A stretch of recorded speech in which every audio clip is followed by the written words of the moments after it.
전국에 있는 우리 초등부 친구들, 안녕하세요.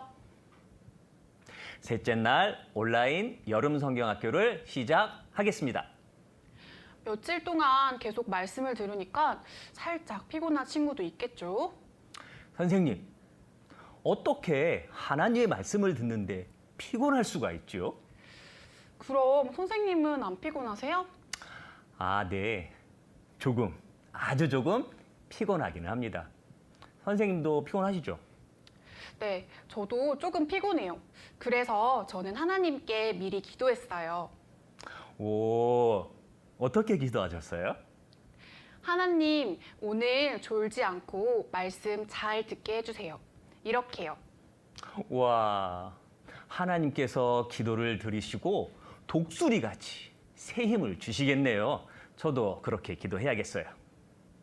우리 친구들도 졸지 않고 바른 자세로 말씀 들을 준비 다 되었죠?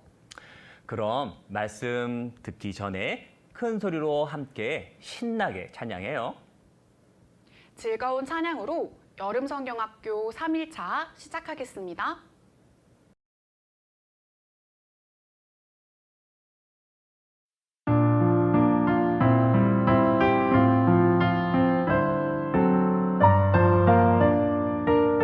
사무엘이 백성에게 이르되 두려워 말라 너희가 과연 이 모든 악을 행하였으나 여호와를 쫓는 데서 돌이키지 말고 오직 너희 마음을 다하여 여호와를 섬기라. 돌이켜 유익하게도 못하고 구원하지도 못하는 헛된 것을 쫓지 말라. 그들은 헛되니라. 헛된 것을 쫓지 말라. 그들은 헛되니라.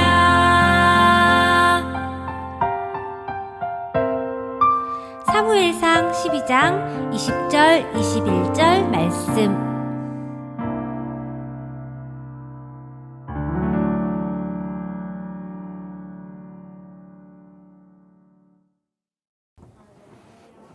함께 기도하고 말씀 배우겠습니다.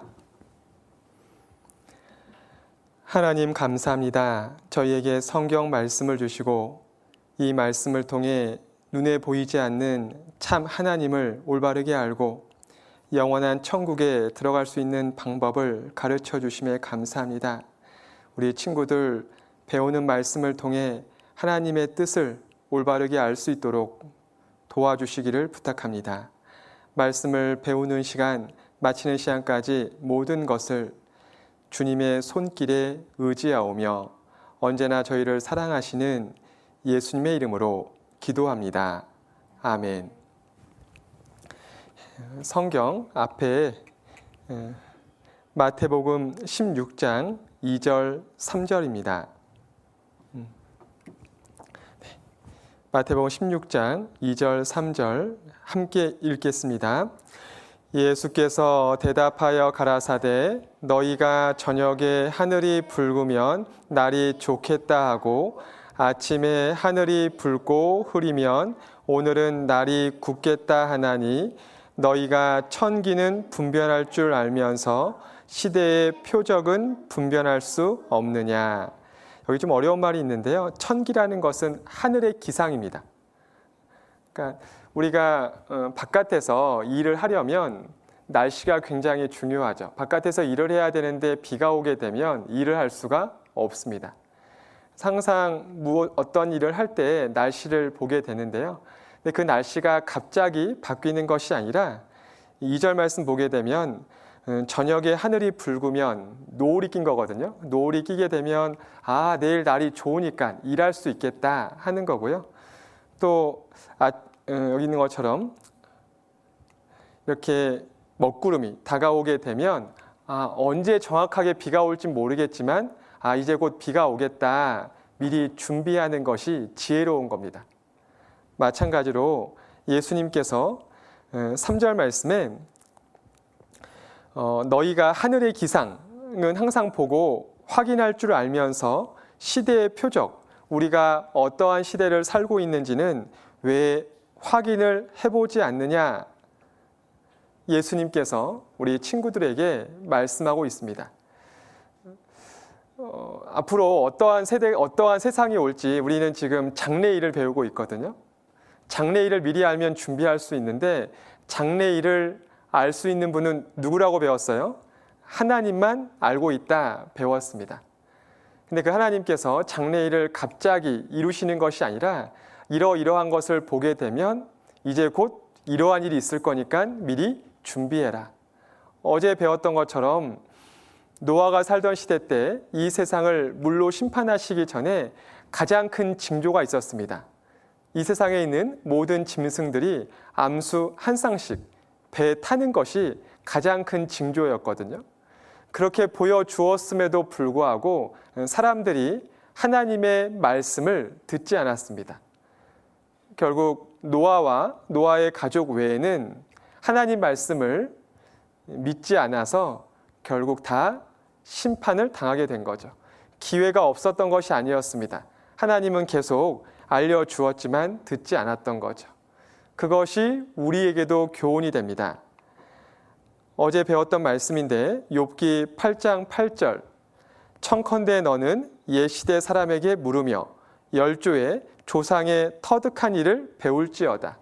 우리는 살면서 여러 가지 선택을 해야 되는데 이 선택이 옳은 선택인지 잘못된 선택인지 잘 모릅니다.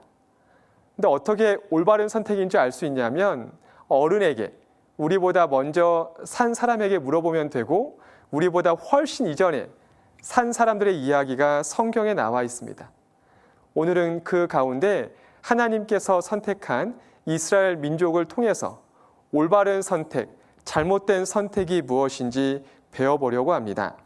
앞에 보게 되면 같이 한번 읽어보겠습니다.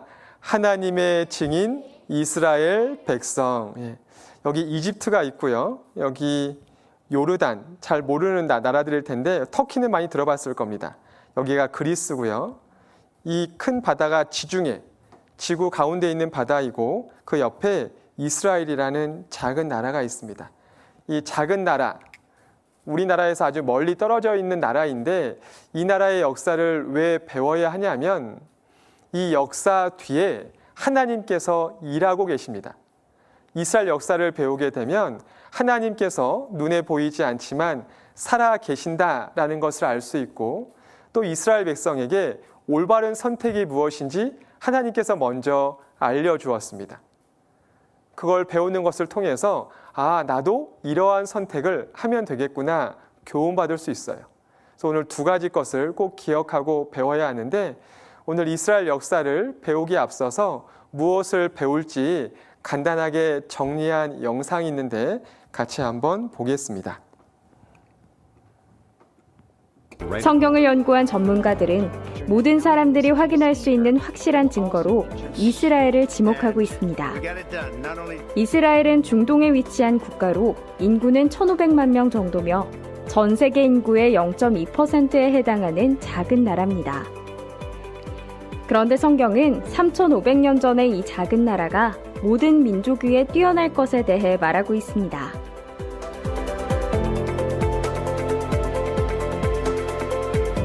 사람들은 이스라엘 민족을 다른 말로 유대인이라 부르는데 역대 노벨상 수상자의 22%가 유대인입니다. 특히 경제학상의 경우 역대 수상자의 41%가 유대인이며 이외 물리학상, 의학상 등 과학 분야에서도 유대인은 두각을 나타내고 있습니다.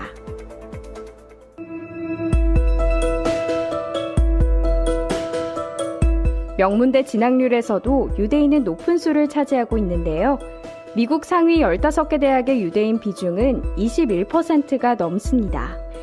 이뿐 아니라 아인슈타인, 미국의 전 국무장관 헨리 키신저, 미국의 경제 대통령이라고 불리는 앨런 그린스펀, 세계 영화를 움직이는 스티븐 스필버그. 이들의 공통점이 유대인이라는 겁니다. 세계 메이저 영화사인 파라마운트, 메트로 골드윈 메이어, 콜롬비아 피처스, 위너 브라더스, 20세기 폭스 필름 등은 유대인이 설립했으며 미국의 3대 방송사 CBS, ABC, MBC 또한 유대인이 설립했고 지금도 소유하고 있습니다. 이외에도 미국에서 유대인의 영향력은 절대적입니다. 1900년 동안 전 세계에 분산돼 망했던 이스라엘이 이렇게 강한 나라가 될 거라고 그 누구도 상상하지 못했을 겁니다. 그러나 성경은 지금부터 3500년 전부터 이스라엘이 반드시 회복되고 세계 모든 나라 위에 뛰어나게 될 것을 예언했습니다. 이스라엘은 성경이 사실이라는 많은 증거 중 하나에 불과합니다. 네, 본 것처럼 하나님께서 눈에 보이지 않지만 살아 계신다라는 것을 계속 배우고 있습니다. 그리고 하나님은 창조의 솜씨를 이 세상 자연 만물을 통해서 보여주셔서 모든 것을 다 하실 수 있는 분이다라는 것을 배웠습니다. 또한 하나님께서는 모든 것을 다 알고 계십니다. 우리는 모르고 있는 것들이 많이 있는데 하나님은 모든 것을 다 알고 있고 우리 개인적으로 가장 중요한 것은 내 앞에 무엇이 기다리고 있는지 장래일에 대해서 궁금하는데 하나님은 그것도 알고 있습니다.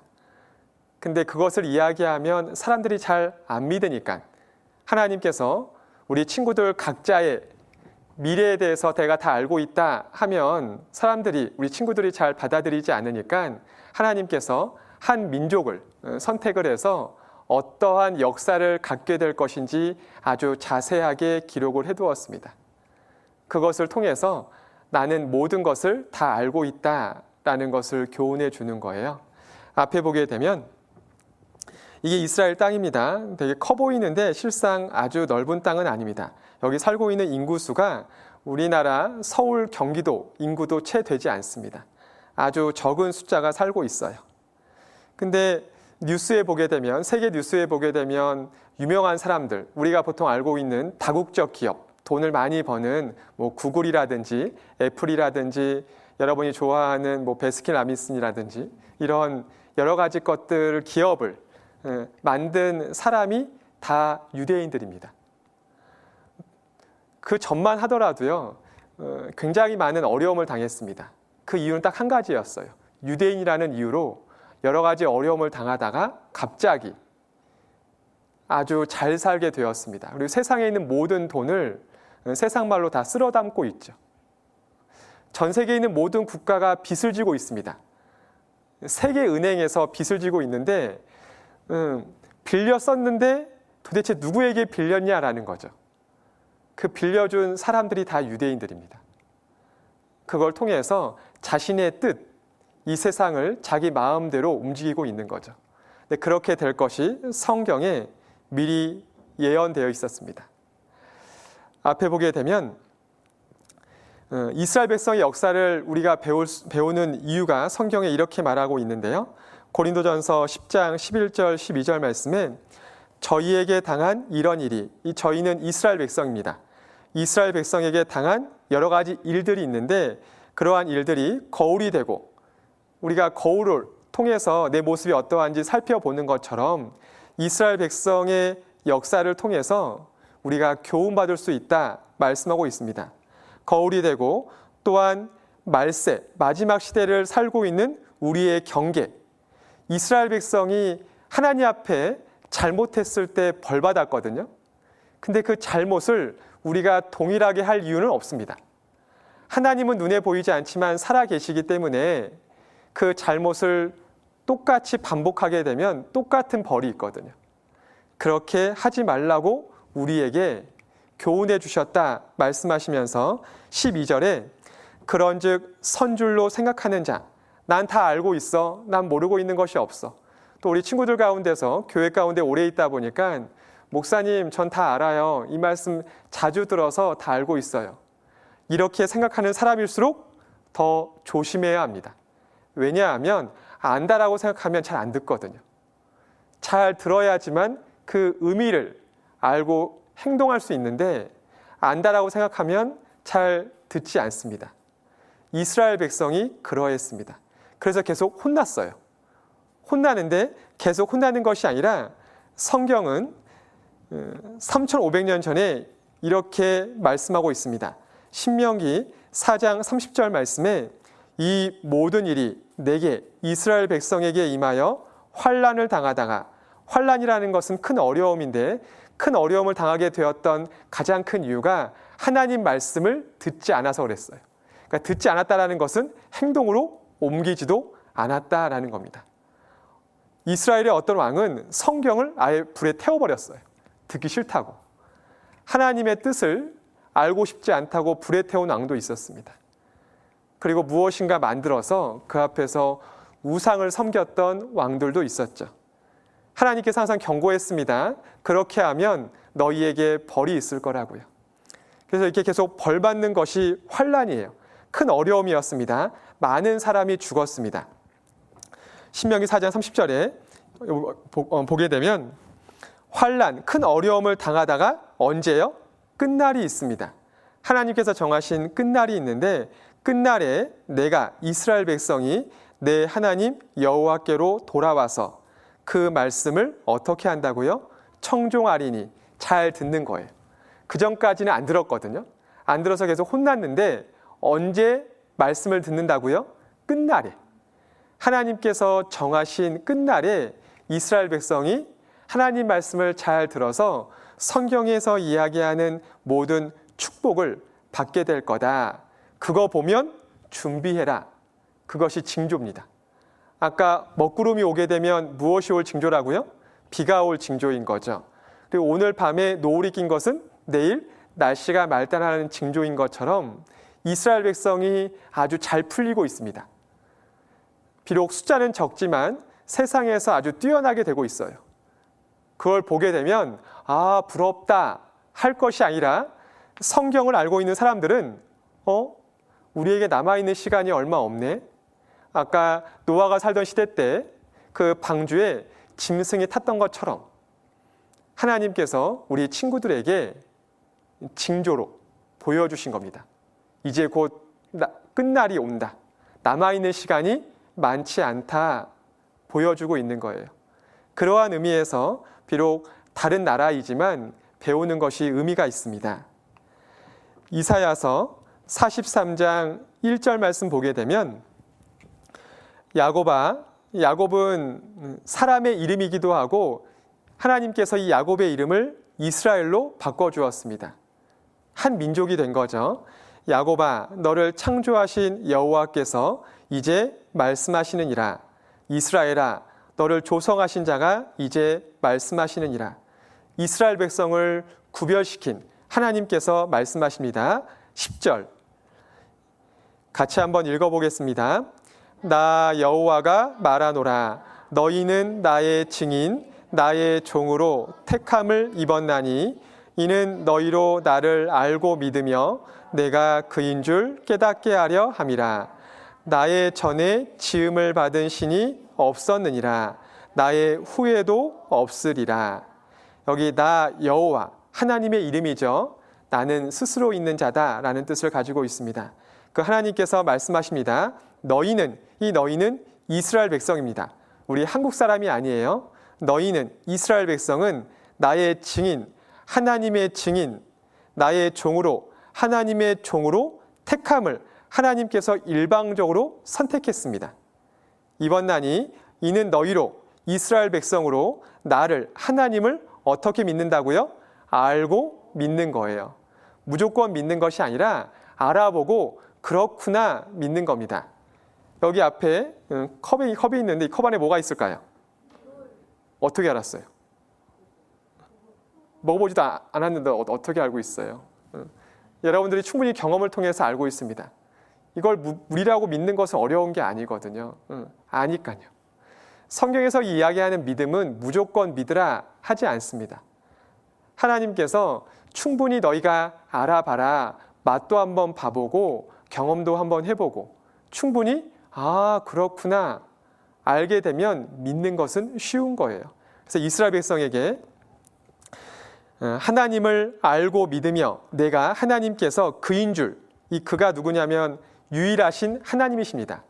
우리 어제 배웠습니다. 하나님은 세상에 있는 신과 다르다. 그러면서 하나님께서 자신을 소개했던 세 가지 표현이 있었습니다. 첫 번째는 참 하나님이었어요. 그리고 두 번째는 사시는 하나님. 세 번째는 영원한 왕이었습니다. 눈에 보이지 않지만 하나님은 유일하게 계신 분이시고 지금도 일을 하고 계시고 다스리는 역할을 하시는 분인 거죠. 그것을 깨닫게 하려 함이라. 나의 전에 지음을 받은 신이 없었느니라. 나의 후에도 없으리라. 하나님만 유일하게 계신 분이십니다. 그 하나님께서 이스라엘 백성을 선택했는데요. 크게 세 가지 이유가 있습니다. 첫 번째는 하나님을 증거하기 위한 증인으로서, 그리고 두 번째는 하나님께서 알려주는 말씀을 받아 적을 사람으로서 이스라엘 백성을 구별시켰습니다. 그리고 마지막 세 번째가 중요한데 하나님께서 후에 하나님의 사람, 우리의 죄 문제를 해결해 주기 위해서 한 사람을 보내줄 건데 그냥 보내주면 우리 사람들이 알아보지 못할까 봐 미리 족보가 무엇인지 알아요? 우리 조상이 누구인지, 누구의 후손으로 태어날 것인지 그것이 정리되어 있는 책이 족보거든요. 그러니까 성경에 하나님의 아들이 갑자기 짠 하고 나타나는 것이 아니라 누구의 아들로 태어날 거다 미리 예고했습니다. 앞에 보는 것처럼 하나님의 아들 그리스도 탄생을 위해서 한 민족을 선택했다 말씀하고 있습니다. 앞에 보게 되면 아래쪽에 파란색이 우리나라 역사입니다. 여기 고조선 삼국시대 그리고 고려 여기 삼국사기가 있는데 삼국사기가 현재 남아있는 역사책 중에서 가장 오래된 역사책입니다. 근데 여러분들 역사책은 과거에 있었던 일들이 기록되어 있을까요? 앞으로 될 일이 기록되어 있을까요? 과거에 있었던 것이 기록되는 것이 역사입니다. 대다수 역사는 우리나라 삼국사기에는 앞으로 될 것이 기록되어 있는 것이 아니라 과거에 이런 사건들이 있었다라는 것을 말하고 있어요. 근데 물론 거기에 약간 지어낸 이야기도 포함되어 있습니다. 예를 들게 되면 우리나라 그 역대 왕 가운데 여러분들 혹시 들어봤을 것 같은데 박혁거세는 어디에서 태어났을까요? 알에서 태어났다고 이야기합니다. 여러분 사람이 알에서 태어날 수 있어요? 아니잖아요. 그것은 왕은 평민들과는 다르다라는 것을 보여주고 싶어서 지어낸 이야기입니다. 역사에 기록되어 있다라고 해서 다 사실은 아니죠. 확인을 해봐야 합니다. 근데 성경은 이 우리나라 역사책 삼국사기보다 훨씬 전에 기록을 했습니다. 모세가 처음에 기록을 했는데 화살표가 중요합니다. 과거에 있었던 이 세상을 창조하고 그 조상 아브라함, 이삭, 야곱에 대한 이야기뿐만 아니라 앞으로 될 일이 기록되어 있어요. 세상 끝날까지 아주 구체적으로 말씀하고 있습니다. 화살표 방향이 중요하죠. 앞으로 될 것을 아는 분은 하나님밖에 없습니다. 이것을 근거로 해서 우리 각 사람의 미래도 알고 있다 말씀하시는 거예요. 하나님께서 이스라엘 백성들과 계약을 했습니다. 어떠한 계약을 했냐면 하나님 말을 잘 듣게 되면 너희에게 굉장히 큰 복을 줄 거다 약속하셨어요. 반대로 하나님 말씀을 듣지 않게 되면 너희에게 벌이 있을 거다, 저주가 있을 거다 경고했습니다. 그렇다고 한다면 이스라엘 백성은 하나님 말씀을 들어야 될까요? 듣지 않아야 될까요? 들어야 되는 거죠. 만약 하나님이 안 계시다고 한다면 이스라엘 백성이 하나님 말씀을 듣든지 안 듣든지 역사 가운데 아무런 일도 없었어야 했습니다. 근데 이스라엘 백성의 역사를 보게 되면 아주 잘 나가든지 바닥이든지, 보통 바닥이면 그 나라가 없어지고 다른 나라가 세워져야 하는데 이스라엘은 없어지지 않아요. 왜 없어지지 않을까요? 하나님의 증인이니까요. 증인이 없으면 하나님을 증거할 수 없으니까 아무리 잘못해도 없애지는 않습니다. 이것을 통해서 우리 친구들에게 앞에 보게 되면 하나님께서 교훈을 주고 있어요. 그 계약서의 내용은 이러합니다. 신명기 28장 1절 말씀에 내가 이스라엘 백성이 내 하나님 여호와의 말씀을 삼가 듣고 스스로 듣고 내가 하나님께서 오늘날 지금 내게 이스라엘 백성에게 명하는 말하는 그 모든 명령을 어떻게 해요? 지켜 행하면입니다.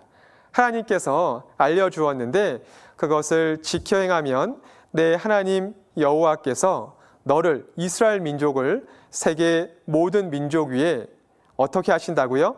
뛰어나게 하실 거라고요. 최고가 되게 해주겠다 약속했습니다. 반대로 신명기 28장 15절 말씀에는 경고했어요. 내가 만일 내 하나님 여호와의 말씀을 어떻게 해요? 순종하지 아니하며 말씀을 안 들었던 거예요.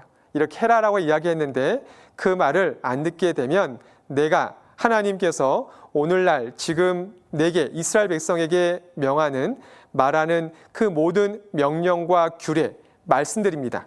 그 말씀들을 지켜 행하지 아니하면 그 다음에 함께 읽겠습니다. 이 모든 저주가 내게 임하고 내게 미칠 것이니 이러한 저주가 있을 거다. 그 저주의 내용이 15절 말씀부터 60절 넘어서까지 아주 길게 말씀하고 있습니다. 여러분들이 부모님 밑에서 컸을 때 엄마가 이야기하죠. 엄마 말 안 들으면 어떻게 된다고요? 혼난다고 이야기하는데 그 내용을 더 자세하게 이야기해 줍니다. 그 뜻은 하지 말라라는 거죠. 하나님께서도 자세하게 알려준 이유가 하지 말아라 하셨던 거였습니다. 끝까지 말을 듣지 않게 되면 어떠한 벌이 있냐면요. 신명기 28장 64절 여호와께서 너를 이스라엘 백성을 땅 이 끝에서 저 끝까지 만민 중에 어디냐면 전 세계입니다. 이스라엘은 가운데 있는데 전 세계 어떻게 한다고요? 흩으시리니 원래 이 땅에 살아야 되는데 거기서 전 세계에 흩어버린다고 말씀하십니다. 내가 이스라엘 백성이 그곳에서 너와 내 열조에 너희 조상에 알지 못하던 목석 우상 다른 신을 섬길 것이라 말씀하십니다. 레위기 26장에도 이렇게 말씀하고 있습니다. 이건 중요하니까 같이 한번 읽어보겠습니다. 내가 너희를 열방 중에 흩을 것이요 내가 칼을 빼어 너희를 따르게 하리니 너희의 땅이 황무하며 너희의 성읍이 황폐하리라. 끝까지 내 말 듣지 않으면 이스라엘 백성을 전 세계에 흩어버릴 뿐만 아니라 흩어져서 겨우겨우 살고 있는데 뒤에 칼이 온대요. 이게 무엇일까요? 죽는다라는 겁니다. 얼마나 불안하겠어요. 그리고 그 아름다웠던 땅은 황무지가 되어서 쓸모없이 되고 이스라엘 백성이 화려하게 살았던 도시들은 다 없어지게 될 거다. 이렇게 경고했어요. 그러면 이스라엘 백성은 하나님 말씀 들어야 될까요? 안 들어야 될까요? 들어야 되는 거잖아요. 근데 처음에는 잘 들었어요. 근데 시간이 가면 갈수록 안 들었습니다. 누구랑 똑같죠? 여러분들과 똑같죠? 처음에는 말 잘 듣는 척 하다가 힘들면 안 듣잖아요. 이게 교훈이 되는 겁니다. 앞에 보게 되면 예레미야 6장 19절에 이스라엘 백성이 하도 말을 듣지 않아서 혼낼 때마다 가장 마음이 아팠던 분은 하나님이다 말씀하고 있어요.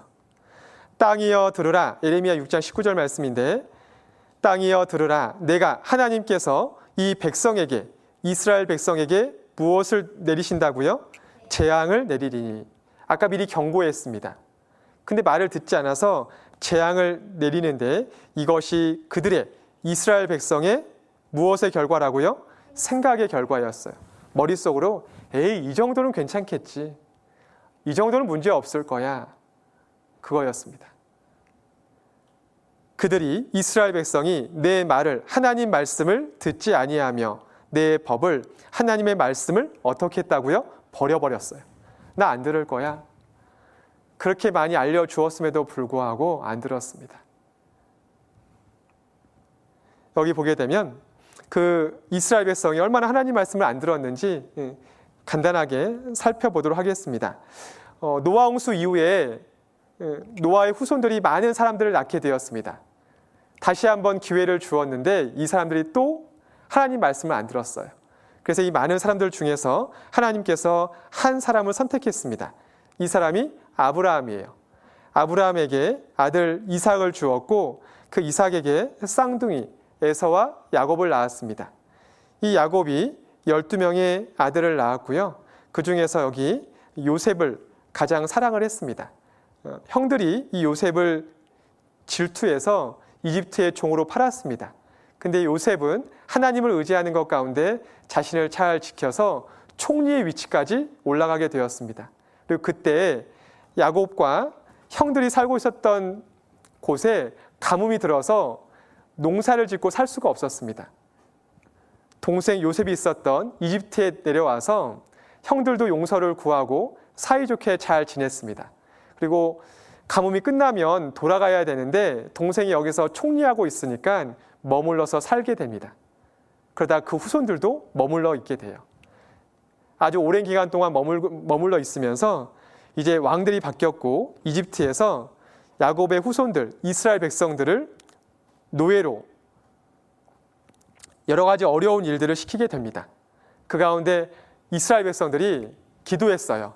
하나님, 저희 좀 살려주세요. 기도했습니다. 그때 모세라는 사람을 하나님께서 세워주시고 이집트 땅에서 이스라엘 백성을 데리고 나옵니다. 근데 당시 이집트 군사가 세계 최고였습니다. 이스라엘 백성들은 400년 동안 노예 생활을 하고 있었기 때문에 싸울 수 있는 능력이 없었거든요. 근데 이스라엘 백성 뒤에 누가 있다고요? 하나님께서 있습니다. 하나님을 사용하는 방법이 있어요. 하나님의 능력을 사용할 수 있는 방법이 있습니다. 무엇일까요? 하나님 말씀을 잘 따르면 돼요. 순종하면 됩니다. 이스라엘 백성이 모세를 중심으로 해서 하나님께서 이야기하는 것을 잘 따랐습니다. 그래서 하나님께서 이집트 백성에게 아주 무서운 재앙을 10가지 재앙을 내리고요. 그 마지막 재앙이 이집트에 처음 태어난 것을 다 죽이는 재앙이었습니다. 그리고 이 재앙을 피할 수 있는 방법을 이스라엘 백성에게만 알려주었습니다. 그걸 통해서 이집트 사람들이 이제 너희들 다 나가라. 너희들 원래 가고 싶은 곳으로 가라 하고 내어 보내는데요. 내어 보내면서 가면서 조용히 갔던 것이 아니라 노래 부르면서 갔습니다.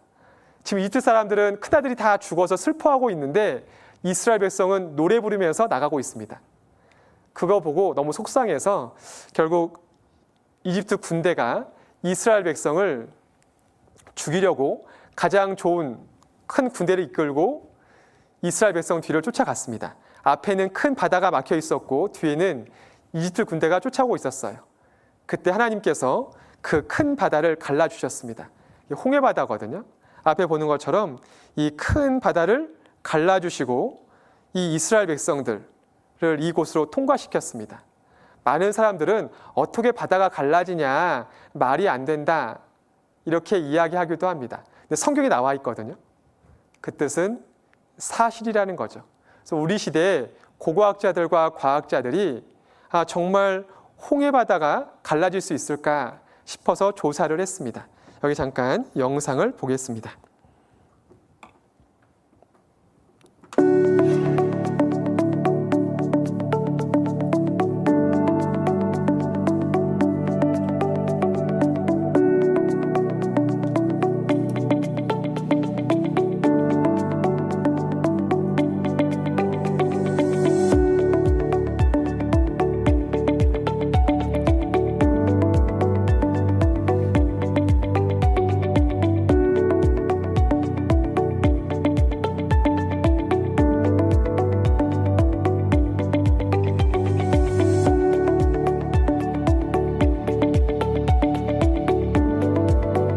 여기 보게 되면 이게 홍해 바다인데요. 이 부분만 완만하게 내려갔다가 완만하게 올라가고 있습니다. 여기서 많은 고고학적인 증거를 찾게 되었습니다.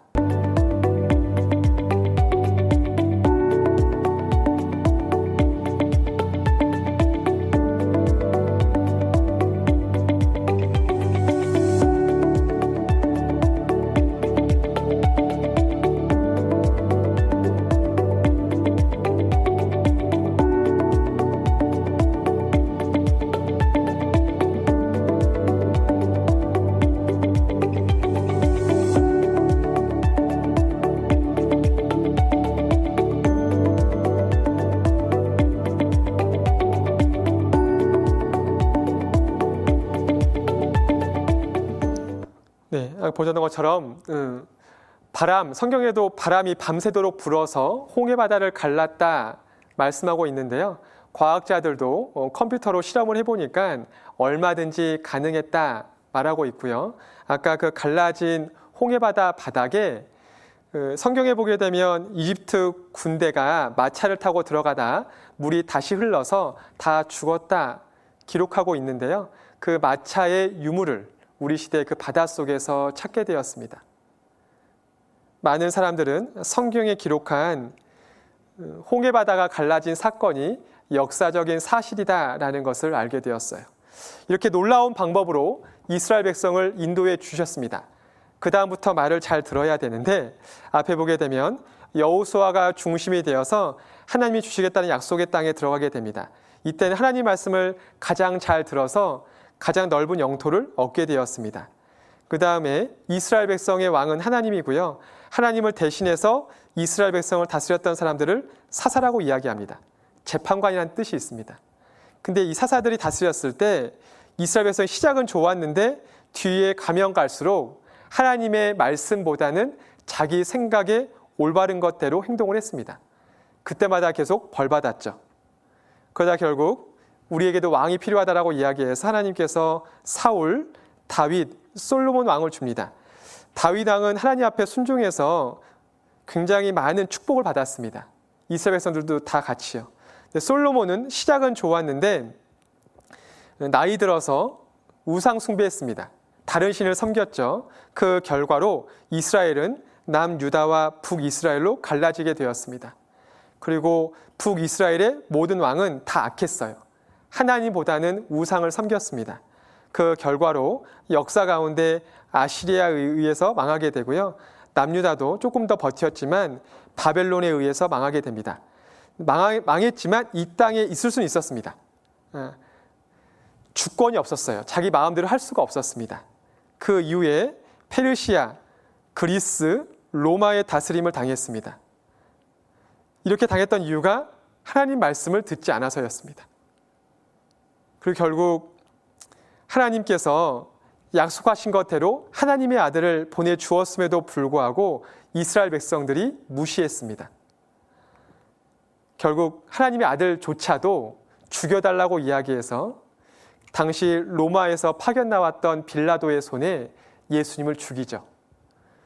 그 일에 대한 결과로서 앞에 보게 되면 이스라엘 백성은 전 세계에 흩어지게 되었습니다.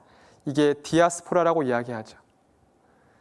AD 70년, 지금으로부터 대략 2000년 전에 드디어 그 땅에 살 수가 없었습니다. 전 세계에 흩어져서 가는 곳곳마다 죽임, 학살을 당하게 되었어요. 근데 없어지지는 않았습니다. 왜 이러한 역사를 가지고 있냐라는 거죠. 간단하게 정리하면 이렇게 정리할 수 있습니다. 이스라엘 역사는 롤러코스터와 똑같습니다. 아주 잘 나갈 때와 바닥일 때가 있어요. 보통 다른 나라의 역사를 보게 되면 점점 좋아지다가 절정기가 있습니다. 가장 잘 나갈 때가 있고요. 타락하다가 그 나라가 없어집니다. 이게 정상적인 역사거든요. 근데 이스라엘은 중간이 없습니다. 중간이 없고 가장 잘 나가거나 아니면 바닥이거나, 근데 없어지지는 않아요.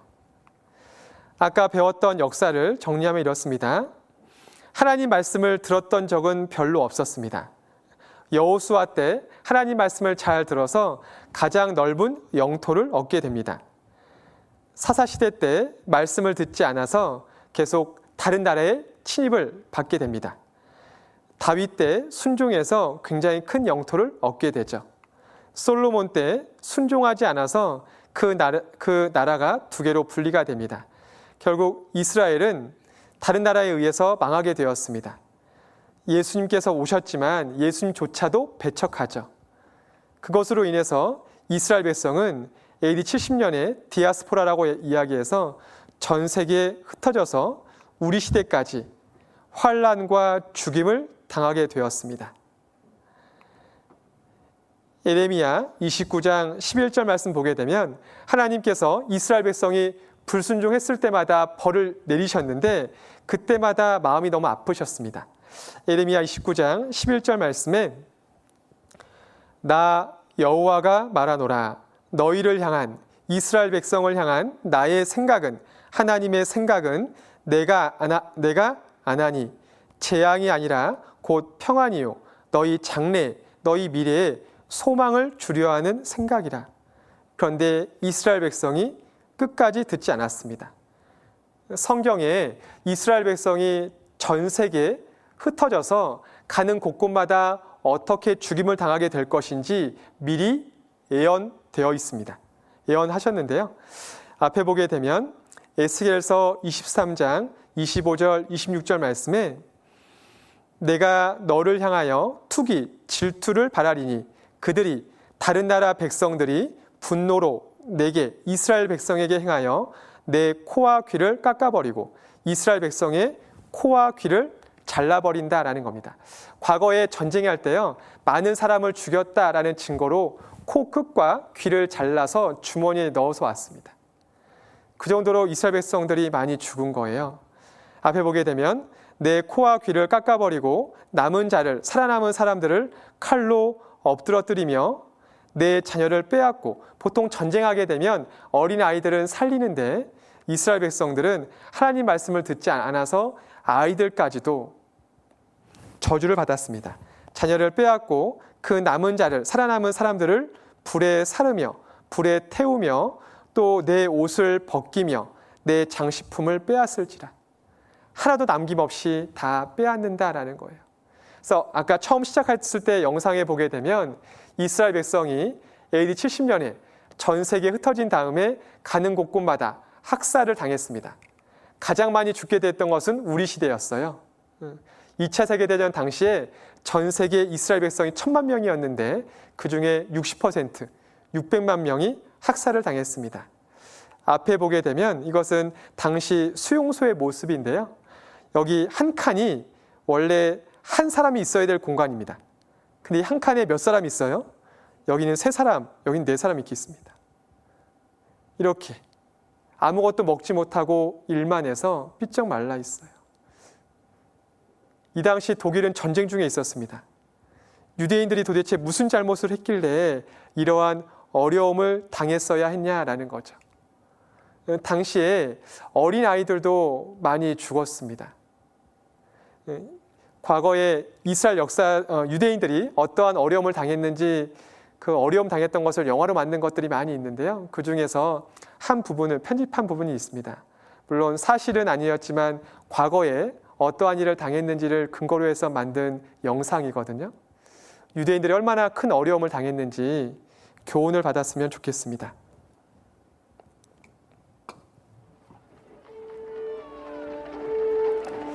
원래 이스라엘 백성들이 살고 있었던 곳이 게토라고 해서요, 모여 살고 있었습니다. 거주지인데요.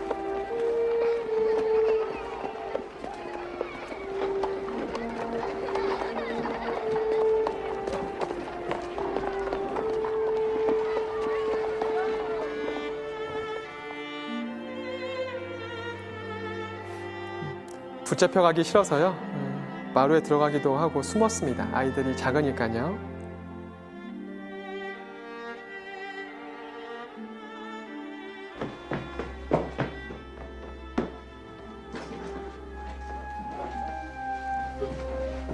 독일 군사들이 들어와서 다 수색해서 다 잡아갔습니다.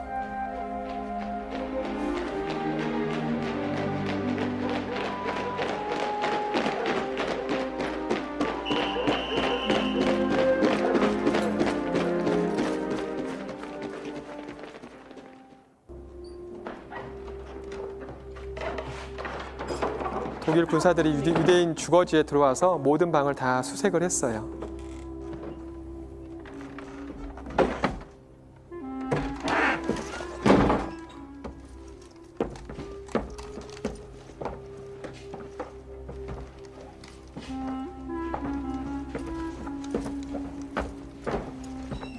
결국 다 붙잡혀서 죽임을 당하거나 수용소에 끌려가게 되었습니다.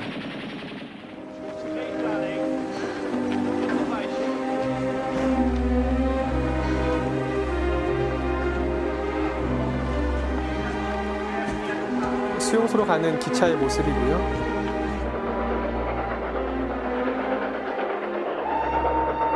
가장 큰 수용소가 아우슈비츠 수용소였습니다.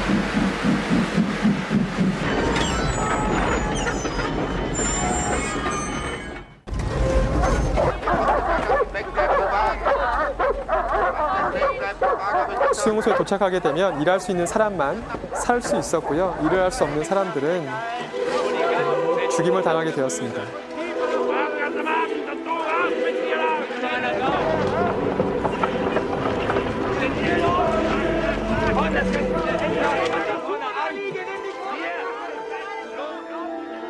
아이들의 모습들인데요.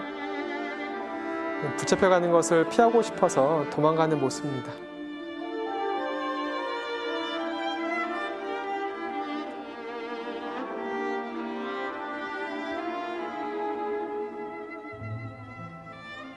결국 군인들의 눈을 피해서 이렇게 붙잡혀가면 다 죽는 거거든요. 그래서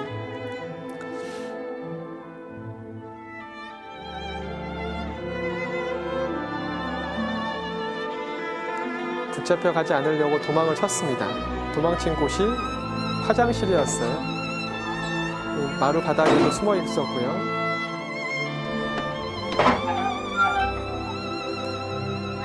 죽은 사람을 불태우는 화장터입니다. 여기에도 숨어 있고요.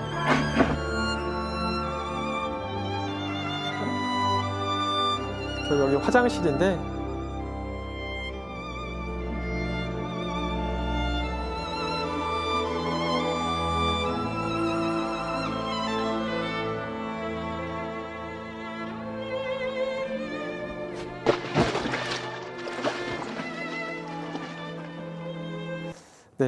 여기 화장실 속에 이렇게 아이들이 다 숨어 있었습니다.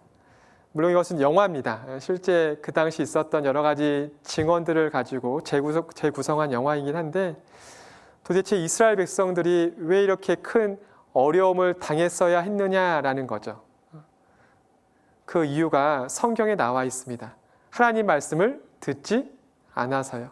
그것을 통해서 우리 친구들에게 주는 교훈이 있는데 잠깐 쉬었다가 계속 배우도록 하겠습니다.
우리 친구들 잠시 쉬는 동안 다음 말씀 들을 준비 되었나요? 기지개도 쭉 펴고 어깨도 두들겨 주세요. 선생님, 오늘도 제가 말씀 시작하기 전에 문제 하나 내고 시작할게요. 첫째 날은 세상에서 가장 오래된 성경책. 둘째 날은 아담과 하와가 살았던 에덴 동산. 오늘은 어떤 문제일까요? 빨리 문제 내주세요. 친구들도 궁금하죠? 그럼 친구들과 함께 맞춰보세요. 문제입니다. 어떤 나라일까요? 정답! 대한민국이요. 아니요. 선생님은 우리나라를 정말 사랑하시는 것 같아요. 이 나라는 하나님을 증거하는 나라입니다. 정답! 미국이요. 아니요. 하나님께서 이 나라에게 순종하면 복을 받고 불순종하면 저주를 받는다고 말씀하셨어요. 알 것 같은데 우리 친구들은 정답을 알고 있나요? 선생님, 힌트 좀 주세요. 친구들 힌트 줄까요? 우리 친구들은 벌써 다 알죠. 선생님을 위해서 특별히 힌트 나갑니다. 힌트는 하나님과 씨름에서 이긴 야곱의 다른 이름이기도 합니다. 알겠어요. 성경에는 이 나라가 회복되는 때가 예수님께서 다시 오시는 때라고 적혀 있죠. 네, 이 나라가 회복되었고 예수님이 곧 오실 거예요. 자, 우리 친구들 다 함께 정답은 이스라엘. 혹시 아직 예수님 만날 준비가 안 되었다면 이번에 말씀을 잘 듣고 예수님 만날 준비해요. 그럼 계속해서 말씀 듣겠습니다. 네, 계속 배우도록 하겠습니다. 앞에 보게 되면 두 가지 종류의 나무가 있습니다. 여기는 푸른 나무가 있고 마른 나무가 있는데 두 나무 중에 어떤 나무가 불에 더 잘 탈까요? 마른 나무가 불에 더 잘 타죠. 예수님께서 뭐라고 말씀하셨냐면 푸른 나무에도 이같이 하거든 마른 나무에는 어떻게 되리요? 걱정했습니다. 예수님께서 이스라엘 백성들이 예수님을 비난했습니다. 그러면서 결국은 본인이 스스로가 하나님의 아들이라고 이야기하니까 로마에서 파견 나왔던 빌라도에게 죽여달라고 부탁을 하고 결국 예수님은 십자가 위에 못 박혀서 죽임을 당하게 되는데요. 그 나무 십자가를 짊어지고 갈 때 사람들이 울었습니다. 예수님 어떻게 하냐고 걱정돼서 물어보니까 예수님께서 나를 위해서 울지 말고 너희와 너희 자녀를 위하여 울라 말씀하셨어요. 아까 봤죠? 그 어린 아이들 또한 굉장히 많이 죽임을 당하게 되었습니다. 예수님은 그렇게 될 것을 알고 계셨기 때문에 나를 위해서 울지 말고 너희와 너희 자녀를 위해서 울라고요. 앞으로 슬픈 일들이 많이 있을 거라고. 그러면서 더 나아가서 여러분들에게 한 가지 더 교훈을 해주셨습니다. 푸른 나무에도 이같이 하거든 마른 나무에는 어떻게 되리요? 여기 마른 나무가 바로 우리예요. 푸른 나무였던 이스라엘 백성이 하나님의 뜻을 무시했을 때, 순종하지 않았을 때 어떠한 벌을 받았는지 우린 짧은 시간이지만 교훈을 받았습니다. 이것은 우리에게 교훈이 되는데 마른 나무인 우리가 하나님의 뜻을 무시하게 되면 우리가 받을 벌이 훨씬 더 큰 거죠. 그걸 교훈 받아야 한다. 하나님께서 우리 친구들에게 알려주고 있습니다. 너희는 이스라엘 백성들처럼 어리석은 사람이 되지 말라고요. 이렇게 계속 학살과 죽임을 당하다가 끝나버리게 되면 하나님의 증인이 없어집니다. 근데 아까 처음 시작할 때 배웠죠. 신명기 4장에 있는 말씀처럼 이 모든 일이 임해서 큰 어려움, 환난과 죽임을 당하다가 끝날에 돌아올 거다 말씀하셨는데요. 앞에 에스겔서 36장 19절입니다. 그들을 이스라엘 백성을 그 행위대로 잘못한 행위대로 심판하여 각국에 흩으며 열방에 전 세계에 해쳤더니 이 말씀이 기록될 당시에 이스라엘 백성은 전 세계에 흩어져 본 적이 없었습니다. 앞으로 어떠한 일을 당하게 될 것인지 미리 알려준 말씀이거든요. 이스라엘 백성이 잘못된 선택을 해서 벌을 받았습니다. 벌 받으니까 많은 사람들이 하나님을 알지 못하니까 저기 이스라엘 백성들은 하나님이 선택한 민족이라고 이야기하는데 왜 저러한 역사를 가질까? 하나님이 없나 보다. 이스라엘 백성이 잘못해서 벌 받고 있는데 하나님까지 다 함께 욕먹고 있었습니다. 그래서 하나님께서 안 되겠다 하신 거예요. 앞에 36장 22절 말씀 보게 되면 그러므로 너는 에스겔 선지자는 이스라엘 족속에게 이스라엘 백성에게 이르기를 말하기를 주 여호와의 말씀에 이스라엘 족속아 이스라엘 백성들아 내가 하나님이 이렇게 행함은 이렇게 행하는 것이 무엇이냐면 회복시켜주는 이유입니다. 이스라엘 백성을 하나님께서 회복을 시켜주시는 건데 그렇게 행함은 너희를 위함이 아니요 이스라엘 백성을 위함이 아니요 너희가 들어간 그 열국에서 더럽힌 나의 거룩한 이름을 위함이라. 그래서 결국 하나님께서요 어떻게 하시냐면 이렇게 하신다고 약속하셨습니다. 같이 한번 읽어보겠습니다. 내가 너희를 열국 중에서 취하여 내고 열국 중에서 모아 데리고 고토에 들어가서 하나님께서가 중요합니다. 여기 내가 하나님이거든요. 하나님께서 너희를 이스라엘 백성을 열국 중에 전 세계 중에서 취하여 내고 전 세계 중에서 모아 데리고 고토 조상 땅에 들어가서입니다. 조상 땅에 들어가서 37장 12절 말씀에는 그러므로 너는 에스겔 선지자는 대언하여 하나님 말씀을 대신 말을 하라 그 뜻입니다. 대언하여 그들에게 이르기를 이스라엘 백성에게 말하기를 주 여호와의 말씀에 내 백성들아 그 다음에 함께 읽겠습니다. 내가 너희 무덤을 열고 너희로 거기서 나오게 하고 이스라엘 땅으로 들어가게 하리라. 어떠한 땅이라고요? 이스라엘 땅으로 들어가게 하리라. 무덤에 있는 것처럼 어려움을 당하고 있었는데 이스라엘 땅으로 돌아가게 될 거다 말씀하셨습니다. 37장 14절 말씀에는 내가 하나님께서 또 내 신을 하나님의 마음을 너희 속에 두어 이스라엘 백성 마음 속에 두어 너희로 살게 하고 내가 하나님께서 또 너희를 너희 고토 조상 땅에 거하게 하리니 그 다음에 함께 읽겠습니다. 나 여호와가 이 일을 말하고 이룬 줄을 너희가 알리라. 나 여호와의 말이니라 하셨다 하라. 하나님께서요 이 일을 말씀하셨습니다. 너희가 어려움을 당하다가 너 때문에 하나님 이름까지 욕을 먹는다. 그래서 안 되겠다 싶어서 내가 너희를 회복을 시켜주는데 그 회복시켜주는 모습이 무덤 속에 있는 것처럼 큰 어려움을 당하고 있다가 결국 조상 땅에 들어가게 될 건데 그걸 통해서 하나님께서 눈에 보이지 않지만 살아있다라는 것을 너희가 알게 될 거다 말씀하셨습니다. 이스라엘 백성이 하나님 앞에 순종하지 않았습니다. 앞에 보게 되면 이게 이스라엘 땅입니다. 원래 좋은 땅이었는데 하나님 말씀을 듣지 않아서 이 땅도 함께 저주를 받아서 쓸모없는 땅이 되었습니다. 나라가 망하게 되었고 그 땅도 저주받아서 황무지가 되었습니다. 전 세계에 흩어져서 가는 곳곳마다 학살과 죽임을 당하게 되었던 거죠. 그 이스라엘이 때가 이르게 되면 마지막 때가 이르게 되면 다시 돌아오게 될 거다.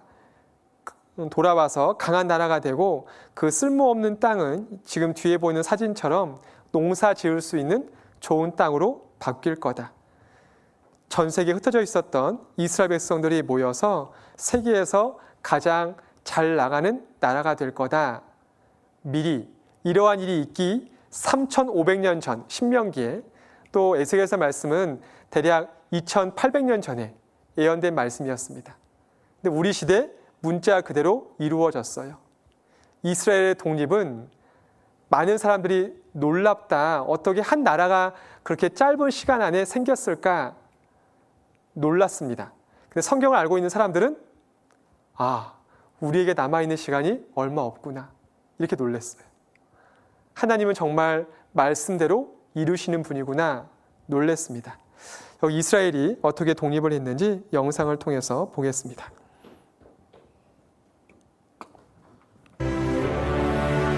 Allah command me the Arab Israel. Israel. 1948년 5월 14일 벤구리온 수상은 텔아비브 박물관에서 이스라엘이 독립국가가 되었음을 선포했다. 길고도 험준했던 고난의 세월 끝에 비로소 이스라엘 독립의 수원이 이루어진 것이다. 전 세계 언론은 즉시 이스라엘의 독립을 앞다투어 보도했다.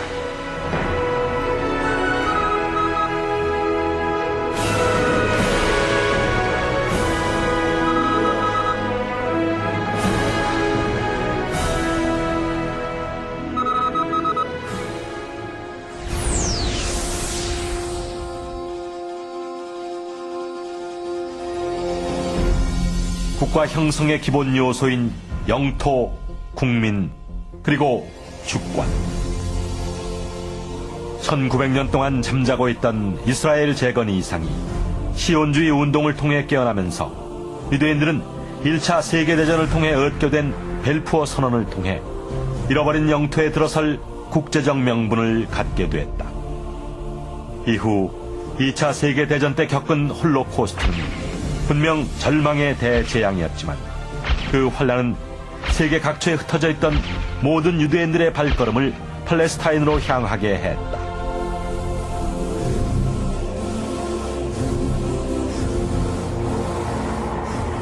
그리고 국가 구성의 마지막 보루였던 주권은 1948년 아랍국들의 위협 속에서 전쟁을 불사하고 독립을 선포함으로 이루어졌다. 세계 역사상에 한 나라가 망해서 없어졌다가 2000년 만에 조국을 광복한 예가 없습니다. 우리나라로 본다면은 2000년 전에 삼국시대에 해당됩니다. 지금 만주의 대륙에 가보면은 우리 선조들이 다스리던 땅 유적, 흔적 많습니다. 왕궁터도 있고 뭐 광개토대왕 비뿐만 아니라 다른 비석도 많이 있습니다. 우리가 지금 거기 가서 태극기를 꽂고 나라를 건설하는 일이나 똑같습니다. 불가능한 얘기입니다. 종교인이건 비종교인이건 간에 이스라엘의 독립은 기적이다 얘기를 합니다. 19세기 말에 유대인에 대한 핍박과 학살, 제1차 세계대전, 제2차 세계대전, 역사상 일어날 수 있는 확률이 극히 낮은 것임에도 불구하고 이것이 연속적으로 일어난 그런 사례가 세계 역사상 없다는 것입니다. 많은 사람들은 이스라엘의 독립을 기적이라고 이야기합니다. 근데 성경을 알고 있는 사람들은 기적이 아니라 하나님께서 하신 일인 거죠. 그걸 통해서 우리 친구들에게 교훈을 주고 있습니다. 하나님께서 눈에 보이지 않지만 살아 계신다라는 거고요. 우리에게 남은 시간이 얼마 없다라는 것을 알려주고 계신 거죠. 앞에 보게 되면 지금은 독립해서 세계에서 가장 잘 나가는 나라가 되었습니다. 앞에 신명기 28장 13절 말씀인데요. 여호와께서 너로 이스라엘 백성으로 머리가 되고 꼬리가 되지 않게 하시며 위에만 있고 아래에 있지 않게 하시리니 오직 너는 내가 오늘날 내게 명하는 내 하나님 여호와의 명령을 듣고 지켜 행하며 이스라엘 백성이 순종하면 어떠한 축복을 받는지 약속한 말씀이었습니다.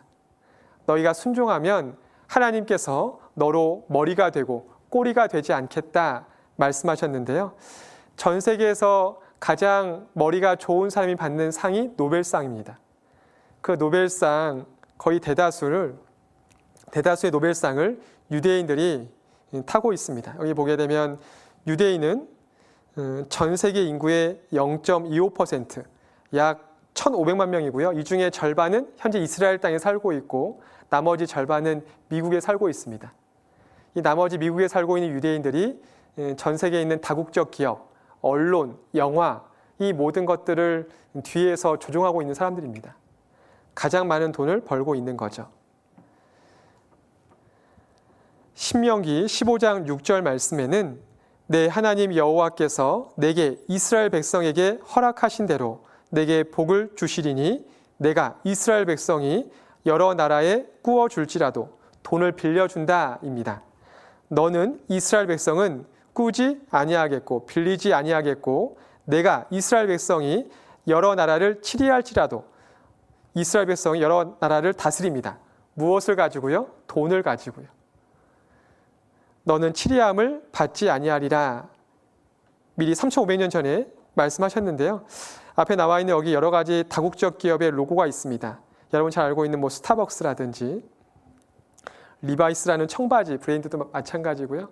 굉장히 많은 우리가 익히 알고 있는 여러 가지 다국적 기업들, 그 기업을 만든 사람들이 다 유대인들입니다. 어떻게 짧은 시간 안에 이렇게 될 수 있느냐라는 거죠. 그 사람들이 열심히 노력을 해서요? 아니었습니다. 그 뒤에 하나님께서 일을 하신 거예요. 우리 친구들에게 믿을 만한 증거를 보여주시는 겁니다. 이제 얼마 안 남았으니까 내 말 좀 들어라 하는 거예요. 노아가 살던 때에 결국 하나님께서 그렇게 많이 이야기했는데 사람들이 듣지 않으니까 마지막 가장 큰 징조로서 모든 짐승, 암수 한 쌍씩이 그 배에 타는 것을 보여주었습니다. 마찬가지로 우리 시대의 이스라엘 백성의 회복은 우리에게 남아있는 시간이 얼마 없다라고 경고해 주시는 거예요. 피할 수 있는 방법이 성경에 나와 있습니다. 그걸 내가 관심 있게 들어야 되는 거죠. 이렇게 이스라엘 백성이 잘 나갑니다. 잘 나가는 걸로 끝나는 것이 아니라 결국 이스라엘 백성이 너무 잘 나가다 보니까 주변에서 이스라엘 백성을 질투하는 나라가 생기게 됩니다. 마지막 전쟁이 성경에 미리 예언되어 있습니다.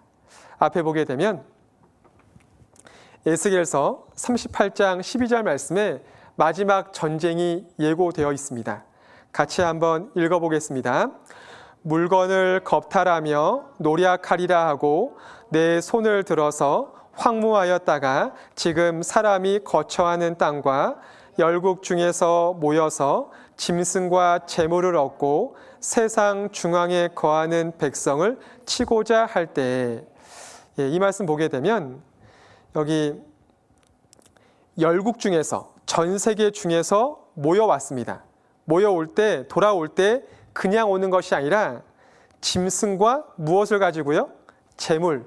한 글자로 뭐예요? 돈이죠. 이 돈을 가지고 세상 중앙에 거하는 백성, 이스라엘 백성 옆에 있는 바다가 지중해, 지구 한가운데 있는 바다다, 그 뜻입니다.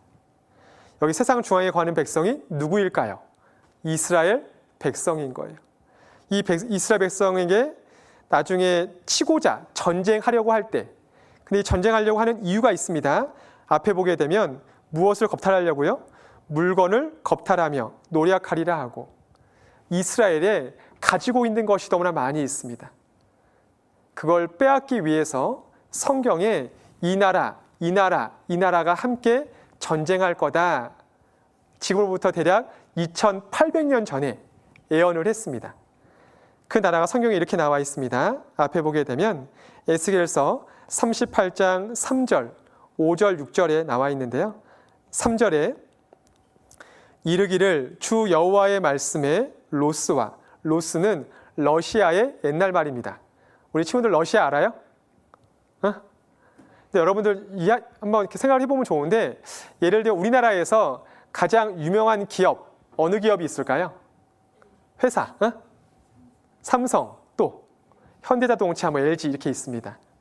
미국의 유명한 기업 하면 애플이라든지 구글, 이런 회사들이 있어요. 근데 여러분들 러시아 하면 떠오르는 기업 있어요? 이상하죠. 러시아가 군사력은 굉장히 높거든요. 미국과 거의 비견해서 할 수 있을 만큼 잘 나가는 국가인데 기업이 별로 없어요. 러시아에서 가장 큰 기업은 천연 가스를 개발하는 국가에서 관리하는 회사입니다.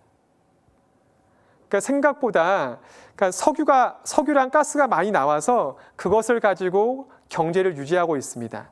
러시아는 사회주의 국가이기 때문에 그 수입을 사람들에게 딱 골고루 나누어 주거든요. 국민들에게 골고루 나누어 주는데 문제는 석유값하고 가스값이 떨어지게 되면 국민들이 받을 수 있는 돈도 줄어들게 됩니다. 결국은 그것으로 경제를 유지하고 있거든요. 위태롭죠. 그래서 성경에 보게 되면 앞에 본 것처럼 러시아, 로스가 러시아고요. 메색은 러시아의 수도가 어딘지 혹시 알아요? 모스크바입니다. 메색은 모스크바의 옛날 표현입니다. 두발은 러시아 북쪽에 있는 두볼스크라는 지역을 말하고 있습니다. 그러니까 러시아가 중심이 되어서요. 5절에 그들과 함께한 바 방패와 투구를 갖춘 바사. 바사는 페르시아고요. 영어 성경에 보면 페르시아라고 나와 있고 우리 시대 나라 이름을 바꿨습니다. 이란으로 바꿨어요. 이란 들어봤어요? 이란. 요즘에 뉴스에 보게 되면 이란에서 좀 시끄럽습니다. 왜 시끄럽냐면 핵무기를 개발한다고. 근데 그 핵무기를 개발해서 누구를 치려고 하냐면 이스라엘을 치려고 합니다. 이란과 이스라엘은 좀 떨어져 있거든요. 근데 왜 이란에서 핵무기를 만들어서 이스라엘을 치려고 하느냐라는 거죠. 근데 성경은 2800년 전에 미리 예언을 했습니다. 여기 바사가 이란이에요. 그 다음에 구스는 이스라엘 남쪽의 아프리카에 이디오피아라는 아프리카 국가가 있습니다. 영어 성경에 이디오피아라고 나와 있고요. 붓은 리비아라는 이스라엘 인근에 있는 국가를 말하고 있습니다. 6절에 고멜과 도갈마 족속, 여기 도갈마 족속은 터키. 원래 터키가 이스라엘과 사이가 좋았거든요. 근데 요즘에 안 좋습니다. 터키가 러시아랑 사이가 좋아졌어요. 그러니까 성경에서 이렇게 될 거다 하는 것대로 되고 있습니다. 여러분들은 아직 어리기 때문에 뉴스를 봐도 무슨 소리인지 잘 모를 텐데 뉴스를 계속 보다 보면 이것만 알게 되면 돼요. 이스라엘, 중동에 여러 가지 문제가 있습니다. 근데 그 중동에서 계속 테러라든지 전쟁이 있을 것이 아니라 이스라엘이 우리 이제 싸우지 말고 잘 지냅시다. 이럴 때가 온다라고 말씀하고 있어요. 그래서 아까 앞에 보게 되면 여기 그 38장 12절 말씀에 지금 사람이 거처하는 땅과 열국 중에서 모여서 짐승과 재물을 얻고 세상 중앙에 평안이 있을 때거든요. 여기 38장 다음 말씀 보게 되면요. 38장 8절 말씀 보게 되면 같이 한번 읽어보겠습니다. 여러 날 후 곧 말년에 내가 명령을 받고 그 땅 곧 오래 황무하였던 이스라엘 산에 이르리니 그 땅 백성은 칼을 벗어나서 열국에서부터 모여 들어오며 이방에서부터 나와서 다 평안히 거하는 중이라. 아까 봤죠? 여러 가지 환난을 당했습니다. 그러다가 결국은 독립하게 되었고 모여왔는데 현재 중동에도 현재 이스라엘 땅에 여러 가지 문제가 있습니다. 거기 전에 살고 있었던 팔레스타인과 사이가 안 좋거든요. 그러다 보니까 여러 가지 무서운 일, 테러가 있습니다. 그래서 가끔 중동에서 폭탄 테러 이렇게 나올 때 있잖아요. 이스라엘에서. 아직은 안정되어 있지 않습니다. 그런데 성경에서는 여기 열국에서부터 전 세계에서부터 모여 들어오며 이방에서부터 전 세계에서부터 나와서 다 평안히 거하는 중. 아직은 평안하지 않습니다. 아직은 시간이 있는 거죠. 근데 이스라엘 백성들이 사이가 안 좋은 국가들과 계속 우리 잘 지내보자 평화협정을 맺고 있습니다. 그 국가들이 점점 늘고 있어요. 주변에. 그러다가 이제 어느 날 이제 우리 이스라엘은 주변 아랍국들과 더 이상 싸우지 않겠습니다. 이제 우리 다 잘 지내겠습니다. 하면 정말 코앞입니다. 여러분들 잘 모르지만 성경을 알고 있는 사람들 보기에는 정말 코앞이거든요. 이걸 넘어가게 되면 이제 진짜 끝입니다. 성경이 이렇게 말씀하고 있어요. 그리고 지금까지 배웠던 것처럼 성경 말씀대로 이루어지고 있습니다. 38장 8절 아까 말씀처럼 여러 날 후 곧 말년에 끝날입니다. 내가 러시아가 중심이 되어서 함께 했었던 그 국가들이 결국 이스라엘 산에 이스라엘로 쳐들어올 텐데 그때 이스라엘은 평안할 때입니다. 평안할 때. 앞에 보게 되면요. 이게 이스라엘이에요. 여기 이스라엘. 여기 러시아, 모스크바부터 시작해서 여기 터키, 여기 터키고요. 터키고 이쪽에 있는 구소련에 있는 여러 국가들이 고멜 족속과 동알바 족속들이 여기 섞여 있습니다. 이 국가들과 여기 아까 배웠죠. 이란, 페르시아입니다. 여기 이디오피아, 리비아 이런 국가들이 이스라엘을 쳐들어온다. 성경 말을 하고 있는데 이 근거가요. 과거 지도를 보게 되면 아까 이야기했던 지명이 그대로 나와 있습니다. 지금까지 말씀대로 이루어졌기 때문에 이 마지막 전쟁도 말씀대로 이루어질 겁니다. 앞에 요한계시록 9장 17절 말씀부터 19절 말씀에 보게 되면 마지막 전쟁의 모습이 어떠한지 사도 요한에게 보여주었습니다. 17절 말씀에 이같이 이상한 가운데 그 말들과 그 탄자들을 보니 이 당시 요한이 있었을 당시의 무기는 무엇이었을까요? 칼, 화살이었습니다. 당시에 화약은 없었어요. 우리 친구들 혹시 화약을 어느 국가에서 만들었는지 혹시 알아요? 중국에서 만들었습니다. 중국에서 만든 것이 나중에 유럽에 넘어가게 된 거였어요. 성경이 완성되고 대략 1300년 정도 지나야 유럽에 화약이 전해지게 되었습니다. 근데 성경에 보게 되면 여기 마지막 전쟁에 이같이 이상한 가운데 그 말들과 그 탄자들을 보니 불빛과 자줏빛과 유황빛 흉갑이 있고 또 말들의 머리는 사자머리 같고 그 입에서는 세 가지가 나오는데요. 불과 연기와 무엇이 나온다고요? 유황. 이상하지 않아요? 유황은 화약의 가장 중요한 원료입니다. 그러니까 총을 쏘거나 미사일을 쐈을 때 나는 냄새가 황냄새거든요. 사도 요한에게 마지막 전쟁을 보여주었습니다. 그 당시 언어에 비행기, 전투기, 미사일, 탱크 이런 건 없었죠. 과거에 말 타고 싸웠습니다. 근데 말이 이상한 거예요. 뭔가 빨리 움직이고 있고 여기 말들의 머리에서 이상한 게 나온다 말을 하고 있습니다. 그러면서 18절 말씀 보게 되면 이 세 재앙 곧 저희 입에서 나오는 불과 연기와 유황을 인하여 얼만큼요? 사람 3분의 1이 죽임을 당하니라. 전 세계 인구가 지금 70억이 넘고 있습니다. 그 중에서 3분의 1이면 최소 몇 명이에요? 20억이 넘습니다. 20억을 한 번에 죽일 수 있는 무기가 있을까요? 과거에는 없었습니다. 성경 기록될 당시는 없었어요. 우리 시대에 있습니다. 핵무기가 있죠. 그 핵무기가 날아가는 모습을 이렇게 표현하고 있습니다. 19절 말씀 보게 되면 이 말들의 힘은, 이 무기의 힘은 그 입과 그 꼬리에 있으니 그 꼬리는 뱀 같고 또 꼬리에 머리가 있어 이것으로 해하더라. 여러분들 미사일 날아가는데 미사일 머리에 무엇이 있을까요? 탄두라고 해서 사람을 죽일 수 있는 핵이 있습니다. 그리고 그 꼬리에 연료가 있어서 품어서 가고자 하는 방향으로 날아갈 수 있는 거죠. 그러니까 미사일 날아가는 걸 보게 되면 19절 말씀만큼밖에 표현할 수가 없습니다. 꼬리와 머리를 가지고 이 머리를 가지고 사람 3분의 1을 해하더라 말씀하셨어요. 또 스가랴서 14장 12절 말씀에는 예루살렘을 친 모든 백성에게 여호와께서 내리실 재앙이 이러하니 그 다음에 함께 읽겠습니다. 곧 섰을 때에 그 살이 썩으며 그 눈이 구멍 속에서 썩으며 그 혀가 입속에서 썩을 것이요. 스가랴서 말씀은 지금으로부터 2400년 전에 기록된 말씀이었습니다. 당시 무기는 칼이었거든요. 칼로 사람을 죽이면 서서 썩을까요? 누워서 썩을까요? 누워서 썩어요. 근데 성경에 마지막 재앙 때 사람이 죽는 모습을 표현을 하는데 서 있을 때 눈과 입이 그 안에서 먼저 썩는데요. 이것은 핵무기가 터지게 되면요.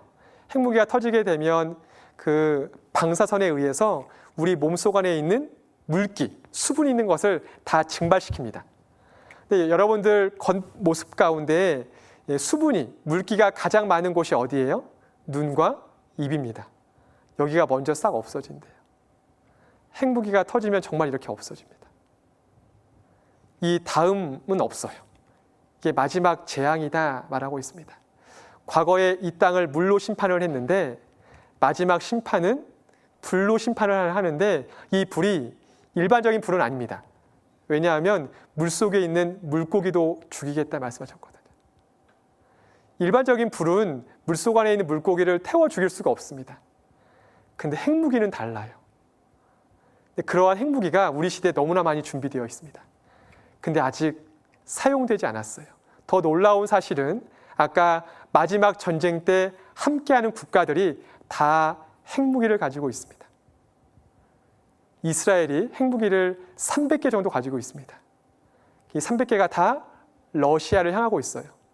성경에 있는 말씀대로 이루어질 걸 믿고 있기 때문에 분명히 러시아가 쳐들어올 거다.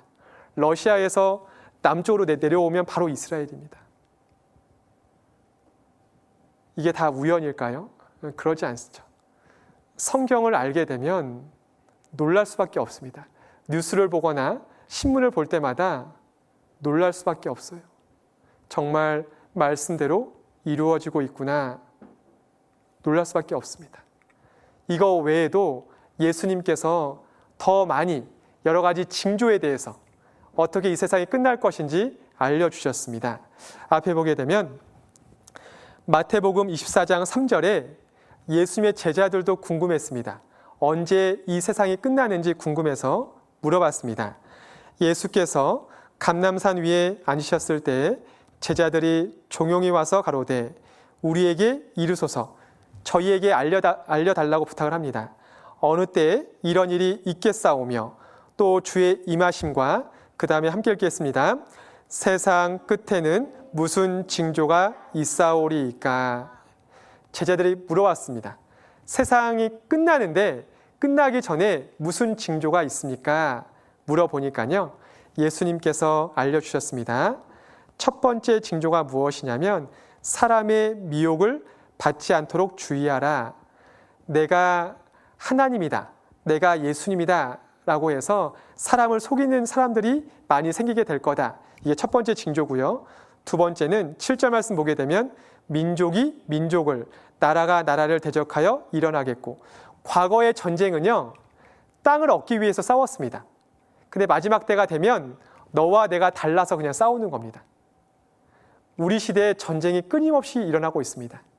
물론 과거에도 전쟁이 있었는데 지금 마태복음 24장에 나와 있는 모든 일들이 일어난 시대가 언제냐, 이것만 보면 돼요. 7절 말씀 보게 되면 처처에 곳곳에 기근, 가뭄이 오래되어서 먹을 양식이 없습니다. 곳곳에 기근과 지진이 있으리니 이 모든 것이 재난의 시작이니라. 그러니까 전쟁도 많아지고요. 가뭄이 오래되어서 먹을 양식이 없어지게 됩니다. 그리고 지진이 과거에는 땅과 땅이 만나는 경계 지역에서만 생긴다고 생각을 했었는데 점점 다른 곳에서도 많아지게 됩니다. 11절에 거짓 선지자가 교회 안에서 거짓 목사, 교회 안에서 잘못된 가르침을 가르치는 사람들이 많이 일어나 많은 사람을 미혹하게 하겠으며 많은 사람을 속이게 될 거다 말씀하시고요. 12절에 불법이 성함으로 많은 사람의 사랑이 식어지리라. 이제 가족이 부모가 자식을 미워서 버리기도 합니다. 기본적인 것들이 무너지고 있는 시대에 살고 있는 거죠. 14절이 가장 큰 징조입니다. 14절 함께 읽겠습니다. 이 천국 복음이 모든 민족에게 증거되기 위하여 온 세상에 전파되리니 그제야 끝이 오리라. 이 성경 말씀이요, 어디까지 전파가 된다고요? 온 세상에 전파되면 그제야 끝이 온대요. 우리 첫날 배웠죠? 성경이 몇 개 언어로 번역이 되었다고요? 거의 4,000개 언어 가까이 번역이 되었습니다. 그것도 우리 시대예요. 그러니까 지금 마태복음 24장에 나와 있는 모든 말씀들이 다 이루어진 시대는 지금이다, 지금. 다른 시대가 아니라. 하나님께서 경고하시는 거예요, 우리 친구들에게. 이제 시간 얼마 없으니까 미리 준비하라고요. 누가복음에는 이렇게도 말씀하셨습니다. 누가복음 21장 10절 11절에는 11절 함께 읽겠습니다. 처처에 큰 지진과 기근과 온역이 있겠고 또 무서운 일과 하늘로서 큰 징조들이 있으리라. 여기 온역을 한 가지 더 말씀하고 있는데요. 이 온역이 전염병이에요. 지금 코로나 때문에 다들 마스크 쓰고 있습니다. 전염병의 종류들이 점점 늘어가고 있습니다. 과거에는 교통이 발달하지 않았기 때문에 전염병이 멀리 갈 수 없었습니다. 근데 지금은 교통이 발달하게 되어서요, 한 곳에 있었던 전염병이 전 세계로 다 퍼지게 됩니다. 우리 시대거든요. 성경에서 마지막 때라고 이야기하는 것은 다 우리 시대입니다. 예수님께서 이렇게 말씀하십니다. 마태복음 24장 32절, 33절에 무화과 나무의 비유를 배우라. 무화과 나무는 이스라엘 백성을 상징을 합니다. 무화과 나무의 뜻이 뭐냐면 꽃이 없는 거예요. 잎사귀가 나고 바로 열매를 맺습니다. 보통은 꽃이 나온 다음에 열매를 맺어야 되는데 무화과는 잎사귀가 나오고 바로 열매를 맺습니다. 그래서 32절 말씀 보게 되면 무화과 나무의 비유를 배우라. 그 가지가 연하여지고 잎사귀를 내면 여름이 가까운 줄을 아나니. 33절 함께 읽겠습니다. 이와 같이 너희도 이 모든 일을 보거든 인자가 가까이 곧 문 앞에 이룬 줄 알라. 너희도 이 모든 일, 오늘 배웠던 겁니다. 이 모든 일을 보거든 인자가, 예수님께서 가까이 어디에 있다고요? 문 앞에 있습니다. 문 열면 끝이에요. 이 세상이 끝나는 겁니다. 이 모든 일을 보거든 인자가 가까이 곧 문 앞에 이룬 줄 알라고요. 예수님께서 마지막 시대에 있을 일들을 다 알려주었습니다. 근데 우리 시대 그것이 다 이루어졌어요. 이 성경이 전 세계 모든 사회의 말로 다 번역이 되었습니다. 그리고 망해갔던 이스라엘이 우리 시대에 회복이 되어서 전 세계에서 가장 잘 나가는 국가가 되었습니다. 다 마지막 징조예요. 앞에 나와 있는 글을 같이 한번 읽어보겠습니다. 마지막 때에 이스라엘이 회복되면 예수님이 다시 오실 것이라고 말씀하셨습니다. 마지막 때 이스라엘이 어떻게 되면요? 회복되면. 유대인들이 그 마음이 회복되고 있습니다. 아까 마태복음 24장 무화과 나무의 비유를 어떻게 이해를 하고 있는지 잠깐 영상을 통해서 보겠습니다. 우리 민족은 2000년 동안 흩어져 있었지만 다시 본국으로 돌아왔어요. 지금 이야기하는 사람들은 다 유대인들입니다.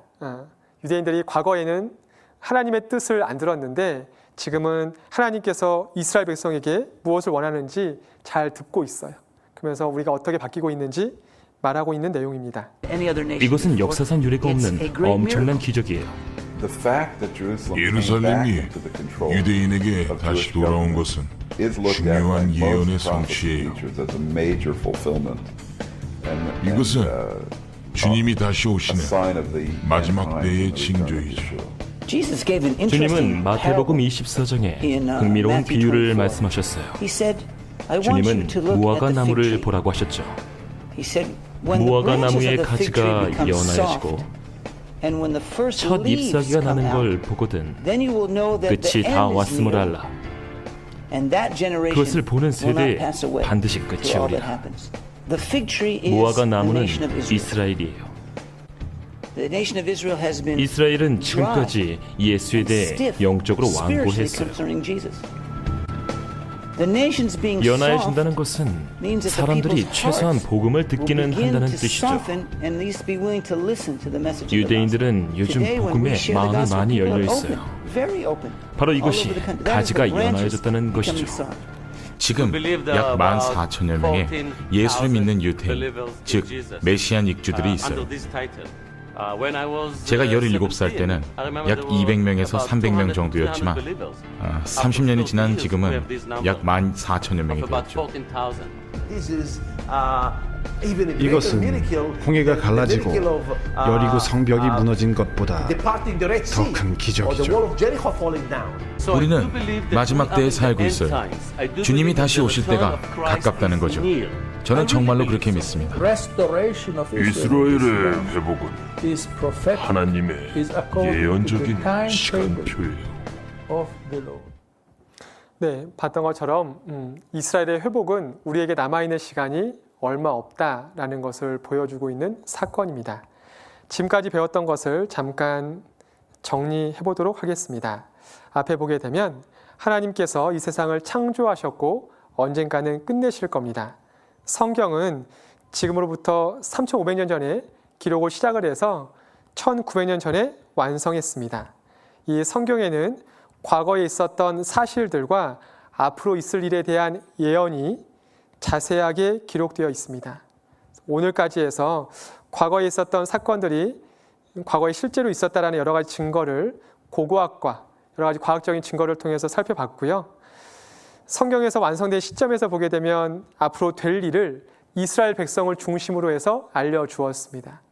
그래서 지금까지 그 말씀대로 이루어진 것을 확인을 했습니다. 이걸 통해서 우리가 내릴 수 있는 결론이 무엇일까요? 성경은 뭐라고요? 사실이다라는 겁니다. 성경이 사실이면 하나님께서 성경 말씀을 통해서 하나님의 뜻을 보여주고 계시기 때문에 성경이 사실이라고 한다면 하나님도 계신 거예요. 눈에 보이지 않지만 계신 겁니다. 이걸 알아야 돼요. 그리고 나는 지금 막간을 이렇게 살고 있습니다. 그러면 하나님께서 나에 대해서 다 아실까요? 모르실까요? 하나님은 역사의 시작부터 끝까지를 다 알고 있습니다. 거기 나는 지금 잠깐 살고 있거든요. 하나님은 나에 대해서 다 알까요? 모를까요? 다 알죠. 이게 중요한 겁니다. 시편 39편에 이렇게 말씀하고 있습니다. 여호와여 나의 종말, 나의 끝입니다. 나의 끝과 연한의 어떠함을, 나의 삶이 어떻게 사는 것을 알게 하사 나로 나의 연약함을 알게 하소서. 5절인데요. 주께서 나의 날을 얼만큼요? 손넓이. 보여요? 한눈에 다 보이죠? 내가 태어나서 죽을 때까지가 하나님 앞에서는 이렇게 한눈에 다 보입니다.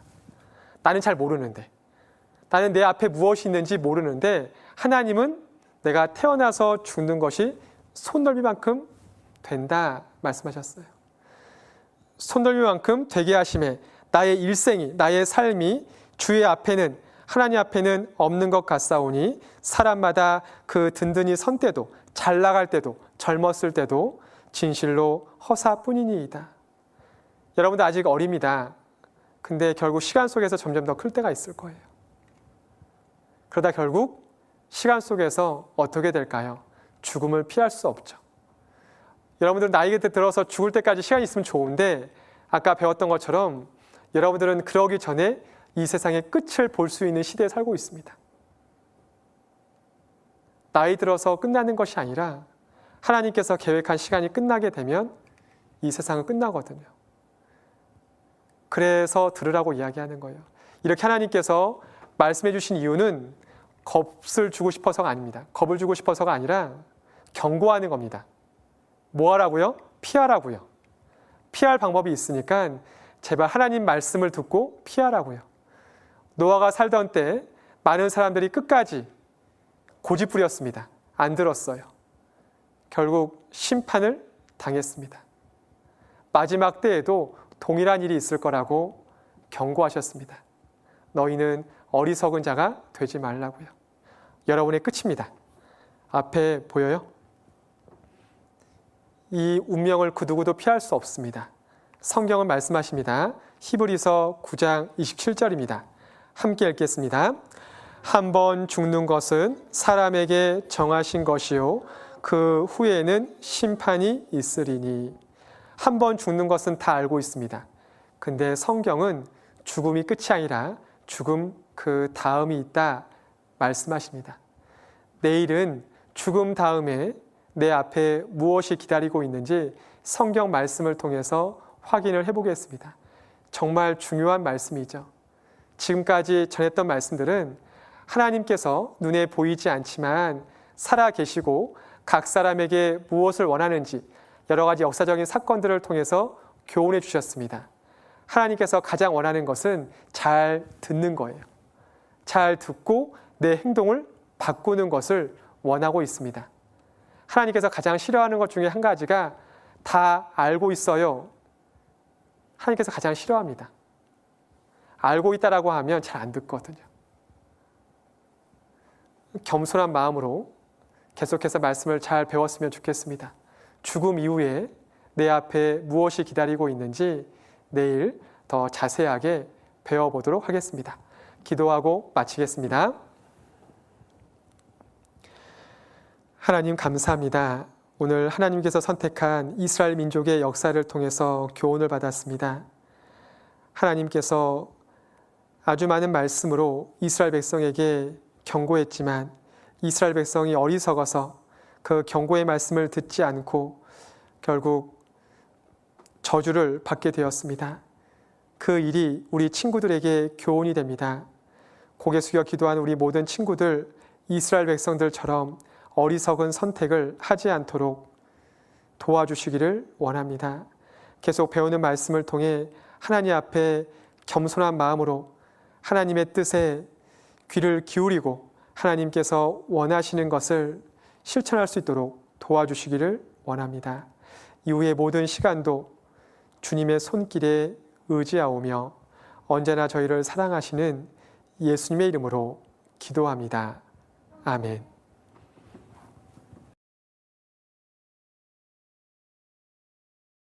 와! 여름 성경학교 즐거운 함성 시간 우리 모두 마음속에 쏙쏙 새겨봐요. 친구들, 오늘 말씀 잘 들었나요? 오늘도 말씀 속에 있는 중요한 구절을 암송해 보려고 해요. 오늘도 역시 말씀이 사라져 버렸어요. 그럼 오늘도 탐험대들과 함께 글자를 찾아 떠나볼까요? 암송 탐험대 나와주세요. 우리는 용감한 암송 탐험대, 문제가 생기면 달려갑니다. 재미있는 암송 시간을 다 함께 모두 다 즐겨보아요. 친구들 반가워. 오늘도 도망가버린 암송 말씀을 찾으러 왔어. 우리 친구들과 함께라면 금방 찾을 수 있을 거야. 좋아 좋아. 우리가 다 함께 힘을 합쳐서 암송 말씀을 찾아오자. 그럼 다 같이 출발!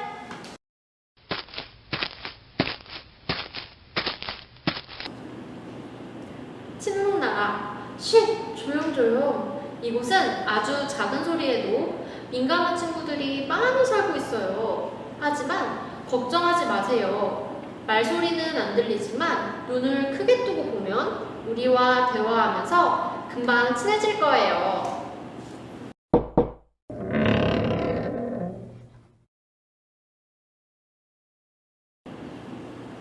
안녕 얘들아.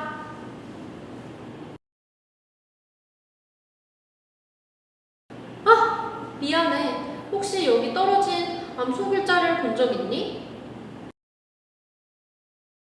정말? 무슨 글자였어? 말해줄 수 있어?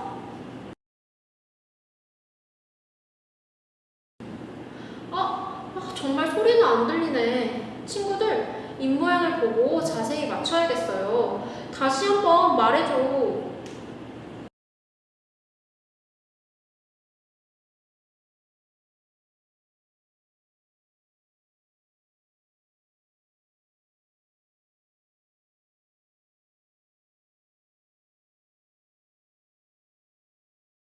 첫 번째 단어를 찾았어. 인자라는 단어였구나. 고마워.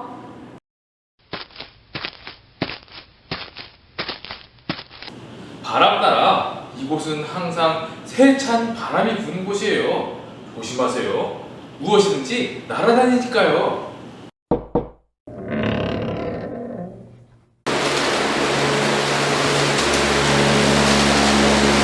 우리가 찾는 글자가 여기 어디 있을 텐데. 저기 있다.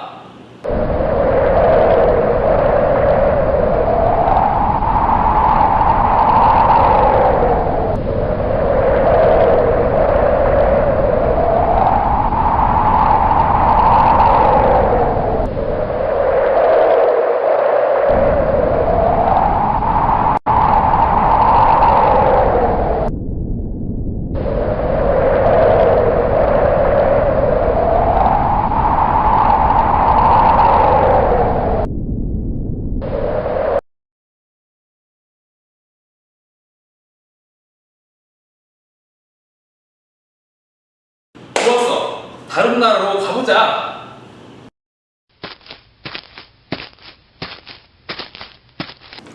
예쁜 손, 허리. 이곳은 손유의 나라예요. 아무 말소리도 들리지 않는다고요? 걱정하지 마세요. 여기서는 몸으로 말해주니 두 눈 크게 뜨고 보세요. 안녕 친구야, 반가워. 오늘도 손유의로 말해주는구나. 혹시 여기 떨어진 단어를 보았니? 손유의로 알려줄래?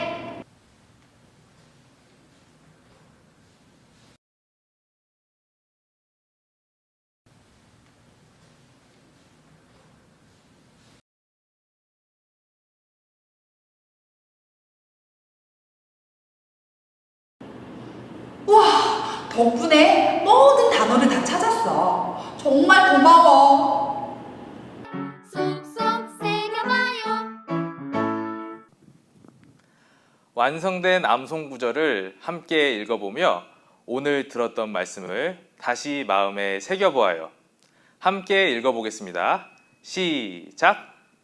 이와 같이 너희도 이 모든 일을 보거든 인자가 가까이 곧 문 앞에 이른 줄 알라. 마태복음 24장 33절 말씀. 빈칸을 채워서 한 번 더 읽어보겠습니다. 이와 같이 너희도 이 모든 일을 보거든 인자가 가까이 곧 문 앞에 이른 줄 알라. 마태복음 24장 33절 말씀. 이것으로 여름성경학교 셋째 날 일정을 마치겠습니다. 내일도 이 시간에 다시 만나요. 모두들 안녕!